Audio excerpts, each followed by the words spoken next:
So hello, can you tell there's something different in this video? Can you see her? Look how beautiful she is. For the first time in my life, I have my own bookshelf in my own room. This is a big step for me. Yeah, I'm really excited about it. So this shelf and the one above it, those two are my classics bookshelf. I'm thinking about doing a classics collection video, so you might see those. Also, I now have an Instagram account, like a bookstagram account. It's at aniasbelljar. So if you want to follow me there, you can actually see those two bookshelves in one of my photos, so promo. Also a quick update, I actually got a job recently. I started in the beginning of January, so that's different too. And yeah, also like my video about different editions of classics got some attention, and now it has like over 3,000 views, and that's the most any of my videos has ever gotten. So there's a few new people here, so hello, I hope you'll stick around. So the topic of today's video, I'm sure you know because it's in the title. I'm going to talk about classics I want to read in 2021, and I know it's quite late, like I'm pretty sure it's going to upload it on the 1st of February, but there's still 11 months left of the year, so you know. Also, if you're expecting me to like actually tell you about the plot of the classics that I want to read, oh buddy, this is the wrong video. I don't like read the back of the book, still like I don't know pretty much anything about any of the classics that I'm going to mention. I'm going to tell you why I want to read them, but you know, but not anything specific about the plot, so let's go. So first we have The Odd Woman by George Gissing. I have never read anything by George Gissing, but I think I've heard Katie from Books and Things talk about it, and it sounds very feminist, and I mean proto-feminist because, you know, it's set in the 19th century in London. I believe it follows different women. I think we just see how the life of women was in the like second half of the 19th century, what they could do like to support themselves. So I'm very excited about this one. Okay, so I think in the title of the video I said that I'm going to talk about 10 books, but sometimes it's more like here's an author that I would like to read more books from, and here's the books that I'm interested in, but you know, it's not necessarily one book and I don't know which one I'm going to read yet. So here we have Edith Wharton. So as you might know, last year The House of Mirth was my favorite book of the year, so I'm very excited about reading more of Edith Wharton books. First we have Edith Frome. I think it's very depressing and like tragic, and I heard someone say that this actually reads a little bit different from other Edith Wharton books, so I'm not quite sure if this is going to be the one I'll go for first. But also every single, except for this cover, every single cover of this book has like a house covered in snow and like a landscape that's very snowy, so I'm just like, is this a very wintry book?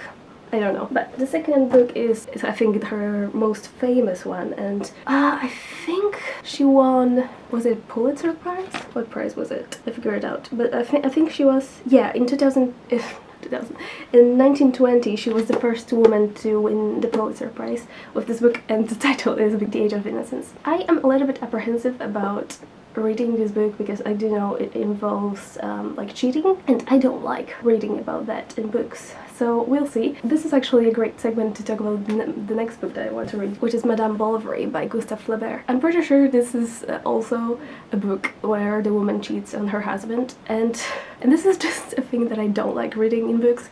Like, I think The Awakening by Kate Chopin has, you know, that kind of plot, and it's not that there's anything wrong with the book necessarily, it's just something I don't like reading about. I was never cheated on, I've never had a relationship even, but it's just, I don't like it. Like, break up with the person you're dating, or divorce the person you're married to, and then go on to the other people. Like, is it so hard? I don't understand. So next we have Orlando by Virginia Woolf. I do think the main character of the story, Orlando, was born in, I think it's from the 18th or 17th century. The whole story spans throughout like 300 or 400 years, and it's about the main character Orlando, who in this period of time kind of sometimes switches between being a woman and a man, and I think that's a very interesting concept for a book that was written in, I don't know, 1920s probably, to explore gender like that in the beginning of the 20th century. That's amazing. So yeah, and also my friend Martha, I think, really liked it, so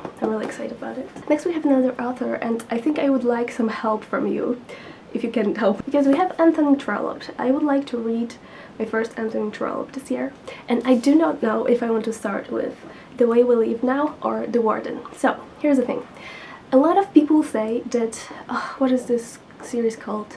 The Barchester Chronicles, whatever it's called. The first book, The Warden, in this series is not that great, that it gets better. So I'm not sure if I should start with that or with The Way That We Live Now, which I think more people like, but it's really big. It's like 700 pages long. So should I start with something short that I'm not sure if I'm going to like, or with this that has more of a potential of me liking it?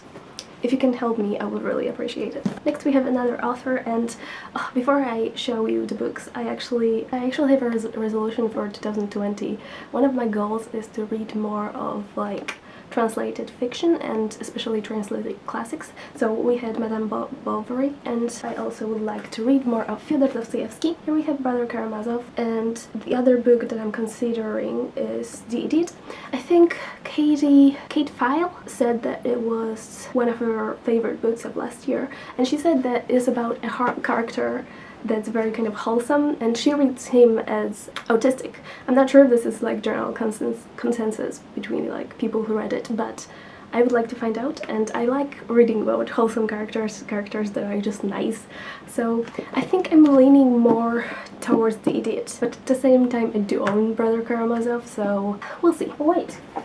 No, we have two authors. Okay, we have two French classics that are just ginormous, and I'm very scared of them. So we have Les Miserables and The Count of Monte Cristo. I think I'm leaning more towards The Count of Monte Cristo because there's a read-along. I forgot who hosts the readathon, but I will link it in the description. There's a readathon that will start in March and think will last throughout March and April. So they will be reading The Count of Monte Cristo. So I'm thinking about reading The Count of Monte Cristo throughout March and April. Also, like Les Miserables, I think it has more negative reviews, so I think there's a chance I'm going to like The Count of Monte Cristo more. So we'll see what happens, but yeah, I think I'm planning on reading The Count of Monte Cristo in March and April. Talking about translated books, I would also like, this is a Polish edition, I would also like to read The Unbearable Lightness of Being by Milan Kundera. I do not know anything about this book, but last summer I was in the summer house with my dad,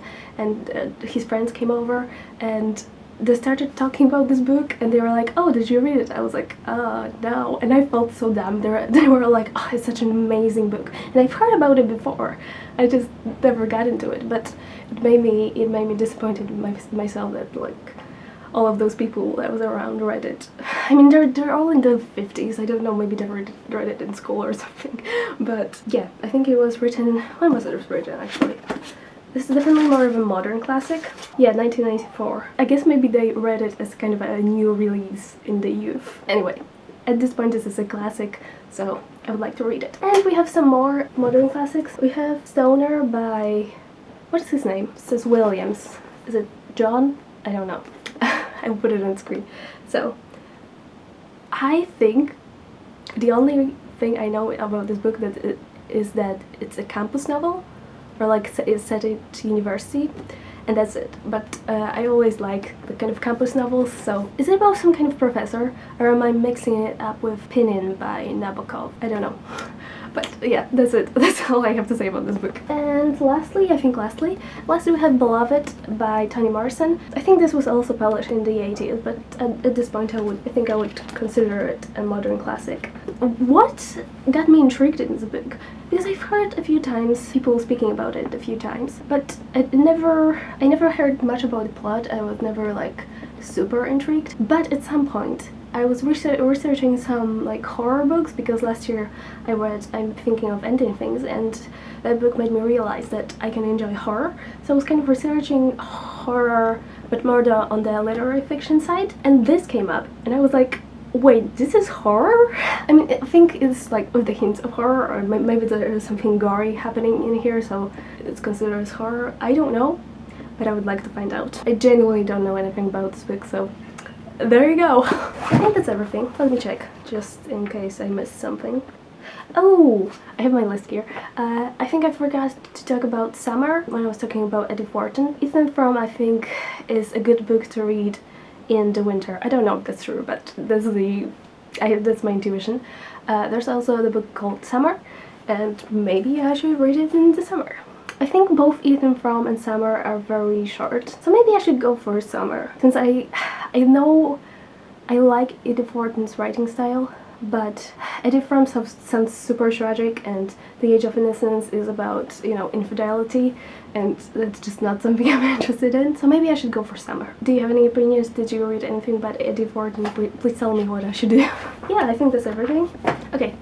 This is officially everything I wanted to talk about today, so do you have any classics you really would like to read in 2021? Please tell me, and especially tell me if you have any like ideas what I should start with when it comes to Anthony Trollope, because this is a big dilemma for me right now. So that's everything. I hope you enjoyed it, and see you next video. Bye!